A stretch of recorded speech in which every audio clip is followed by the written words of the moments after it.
السلام عليكم.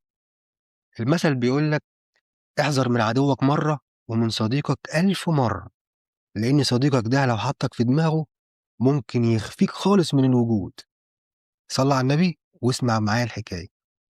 شاب مغربي في 2011 سافر الإمارات راح يشتغل.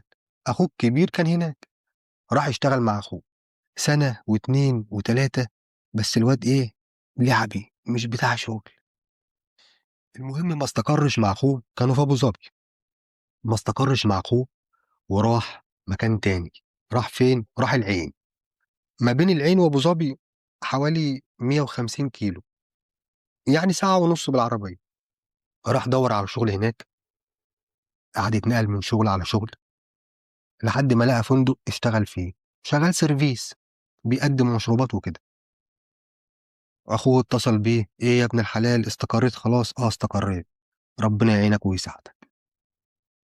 سنة واتنين تعدي عليه في الشغل ويتعرف على واحدة مغربية شغالة شيف في قسم الأكلات المغربية هناك في الفندق. كان هي عندها حاجة و30، والشاب المغربي ده عنده حاجة و20، هي أكبر منه ب10 سنين. المهم العلاقة بدأت ببلديات وتعارف وصداقة. سنة و2 اتقلب الموضوع لحب وعشق. مش على قد كده وبس، لأ ده الفترة الأخيرة كمان نقل قعد معاها في السكن بتاعها، يعني بقوا الاتنين قاعدين في بيت واحد. أخوه الكبير طبعًا ما وصل له الكلام وما يعجبوش الحال ده، وعارف من بدري بالكلام ده، فكذا مرة ينصحه وزعل منه. وطبعًا كان بيزوره، قلِّت زيارته خالص وما عادش بيروح له، وتعتبر شِبه العلاقة مقطوعة. وما اتقطعتش مع أخوه بس، لأ ومع أهله كمان في المغرب. طبعًا أخوه الكبير معرّفهم طريقته وأسلوبه وماشي إزاي وبيعمل إيه، وكلّهم زعلانين منّه، وكل ما يكلموه ينصحوه، كل ما يكلموه ينصحوه: يا ابني امشي عدل، يا ابني بلاش، يا ابني إيه اللي أنت ماشي معاها دي؟ مش عاجبهم اللي هو بيعمله. المهم فين وفين على أمّا يكلّم أهله، وفين وفين على أمّا يرُد على أهله، ده لو اتصلوا بيه، والعلاقات شِبه مقطوعة. وأمه كل ما اتصل بأخوه الكبير: يا ابني أخوك عامل إيه؟ يقول لها: ما باكلّموش، فين وفين على أمّا أكلّمه، ده لو اتصلت بيه ما يردش عليّا. جه في يوم الأم اتصلت بأخوه الكبير، قالت له: شوف لي أخوك فين. قال لها: ليه خير؟ قالت له: يا ابني أنا بقى لي أكتر من شهرين داخل على 3 شهور أهو، يعني رنّيت عليه شوية في الأول تليفونه يرن وما يردش عليّا، دلوقتي التليفون أصلًا ما بيجمّعش خالص. قال لها: إزاي يعني؟ قالت له: مش عارفة، تليفونه مقفول، خارج نطاق الخدمة، المهم إن أنا بقى لي 3 شهور مش عارفة أكلّمه. قال لها: يامّا هتلاقيكِ مثلًا آخر مرّة شدّيتِ عليه في الكلام والّا حاجة فزعل. قالت له: لأ، ده أنا آخر مرّة كنت مكلّماه كويس، ده أنا حتى قايله له هنجوّزك بنت عمّك وبنت صغيّرة وحلوة عندها 20 سَنة، وبعتّ له صورها وكان مبسوط. قال لها: يعني أنتِ آخر مرّة لمّا كلّمتيه وقُلتِ له هنجوّزك بنت عمّك كان مبسوط؟ قالت له: آه والله. شوفه لي يا ابني، شوفه لي أبوس إيديك راح فين. قال لها: حاضر يامّا هاشوفه. ويسافر أخوه يروح العين. كان من سنتين في زيارة لأخوه، زيارة قصيّرة كده من اللي كان بيروحها، كان عارف مكان السكن بتاع البنت دي. فقال أمّا أروح لها أنا عارف إن هو قاعد معاها. راح خبّط عليها: إزيِك يعطيكِ العافية، أنا كذا، كذا، وعرّفها بنَفْسه. طبعًا هي عارفاه لإن أخوه كان دايمًا يكلّمها عنّه، ومعرّفها إن هو مش راضي بعلاقتهم، وطبعًا كانت بتشوف صورته مع التليفون وكده فخلاص عرفته. فقال لها: فين أخويا؟ قالت له: أخوك ما أعرفش فين. قال لها: ما تعرفيش إزاي وهو قاعد معاكِ؟ قالت له: لأ هو مش قاعد معايا، هو بقى له 3 شهور مش قاعد معايا، هو مشي. هو آخر مرّة قال لي أنا هانزل عشان أتجوّز بنت عمي، وأنا قُلت له: ألف مبروك مع السلامة. قال لها: كده أهو؟ قالت له: أيوه كده أهو. ما دخلش دماغه الكلام وشَك فيها. ليه؟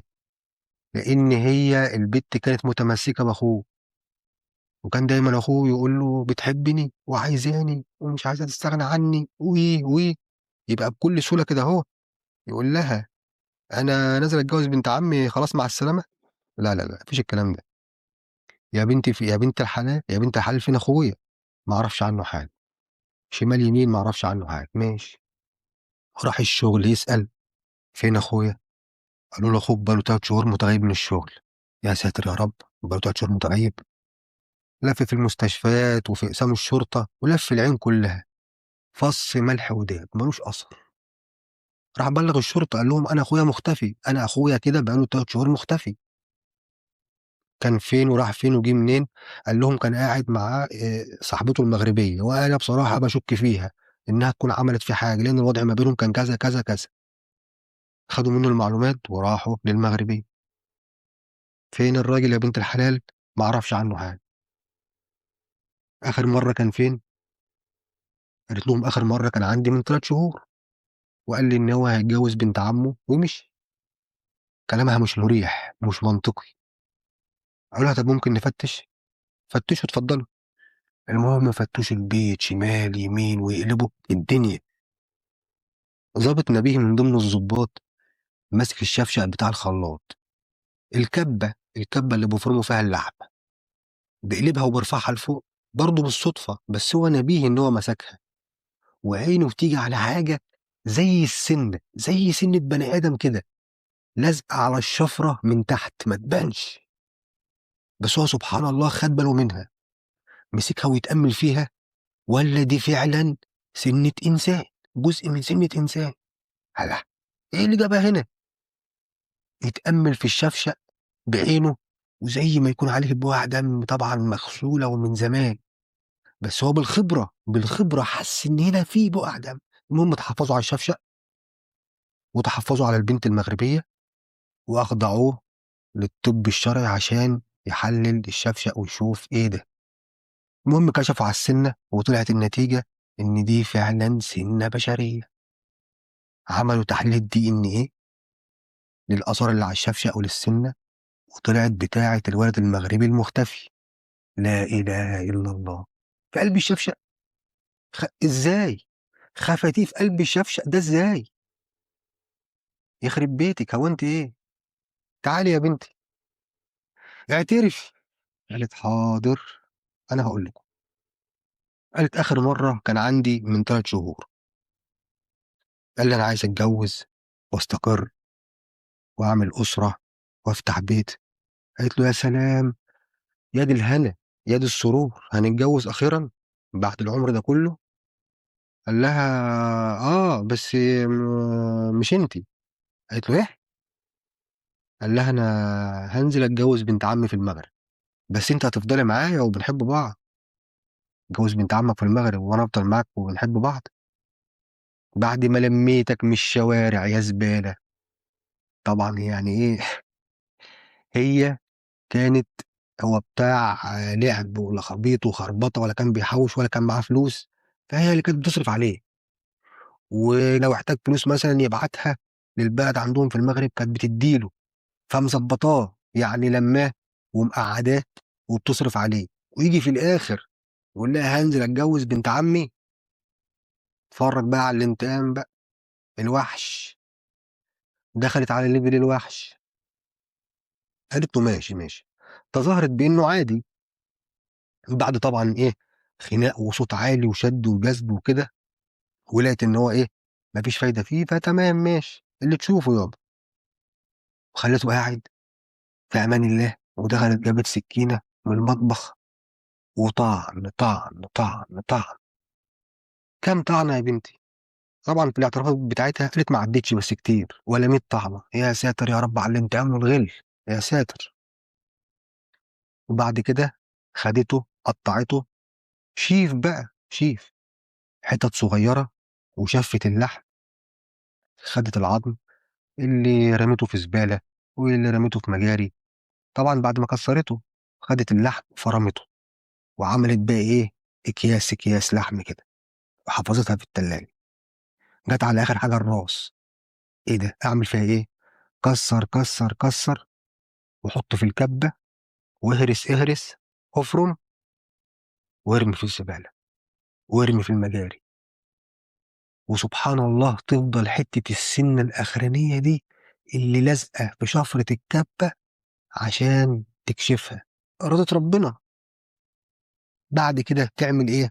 في عندها لحمه كتير في التلاجة، حرام ترميها؟ لحمة، لا إله إلا الله. راحت جابت لحمة، لحمة حقيقية بقى من عند الجزار، وخلطتها، بدأت تمسك كيلو من هنا على كيلو من هنا، وتفرم في الكبة، تفرم في الكبة، لحد ما بقى عندها إيه، لحم كتير بسم الله ما شاء الله. تعمل إيه بقى في اللحم ده بقى؟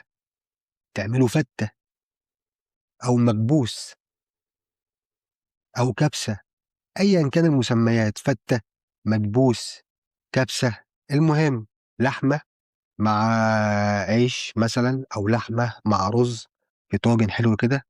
عملت بقى طواجن وصواني، عملت شوية في الفرن، شوية في الزيت، شوية متحمّر، شوية طبيخ، شكِّلت كده كام أكلة حلوة وضبّطت العمل، وطلعت بقى إيه بيهم في الشارع بتاعهم عُمّال من باكستان، اللي هم ناس صنايعية الغلابة اللي بيسترزقوا، ووزّعت عليهم، خُد يا فلان صدقة، خُد يا فلان صدقة، ادعي لنا، خُد يا فلان ادعي لنا، ادعي لنا.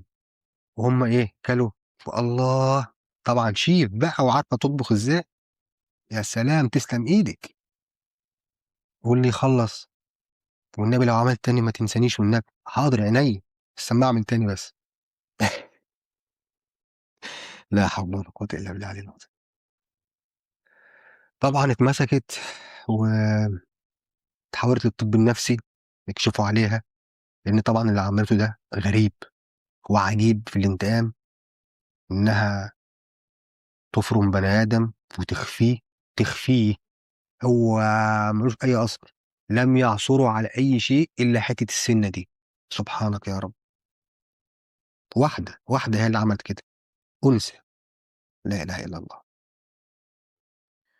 واتحكم عليها بالإعدام، ولكن إلى الآن يعني على حسب المعلومات إن هي لسه ما اتعدمتش، وربنا يسترها.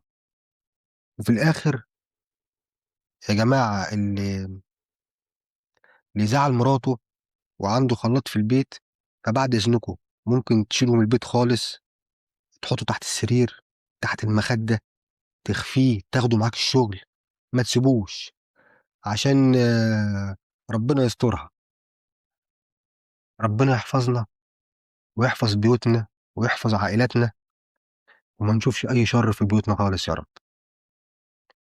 ودي كانت نهاية حكايتنا، والسلام عليكم ورحمة الله.